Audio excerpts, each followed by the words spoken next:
Cyber गुन्ह्यांमध्ये फक्त आर्थिक फसवणूक किंवा नुकसान होते असं नाही, तर निष्काळजीपणामुळे आरोपी सुद्धा बनवतात. पोलीस अटक करतात, बँक खाते हे फ्रीज किंवा होल्ड सुद्धा करतात. सायबर क्राईम मध्ये लोकांची फसवणूक होते, करोडोंचं आर्थिक नुकसान होतं, याच्या अनेक बातम्या आपण पाहिल्या आहेत. परंतु अशा अनेक प्रकरणं आहेत ज्यामध्ये वापरण्याकरिता फोन दिला, त्याने मेसेज कॉल फॉरवर्डिंग ऑन केलं, त्याच्यावरून पुढे क्राईम केलं. मैत्री खाते किंवा काही पैशांच्या आमिषाने बँक खाते वापरण्याकरिता दिले. सदर बँक खात्यामध्ये फ्रॉडचे पैसे आले, ट्रान्झॅक्शन झाले.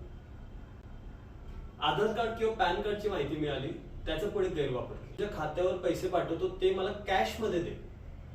एका खात्यावरून दुसऱ्या खात्यावर पैसे ट्रान्सफर केले गेले. ज्या खात्यातून पैसे ट्रान्सफर केले ते खातं, त्या खात्यामध्ये फ्रॉडचे पैसे आले. अशा प्रकारे अप्रत्यक्षरित्या सहभाग असला तरी तो सायबर क्राईम मध्ये सहभाग असतो. उद्देश नसला तरी तो सायबर क्राईमच्या कृत्यात सहभाग असतो. अनेकदा यामध्ये गुन्हे करणारे हे नामनिरळे राहून गुन्ह्याबद्दल किंवा त्या कृत्याबद्दल अनभिज्ञ असणारे हे आरोपी झालेले अनेक प्रकरण आहेत. त्यामुळे याबद्दल काळजी घेणे आवश्यक आहे.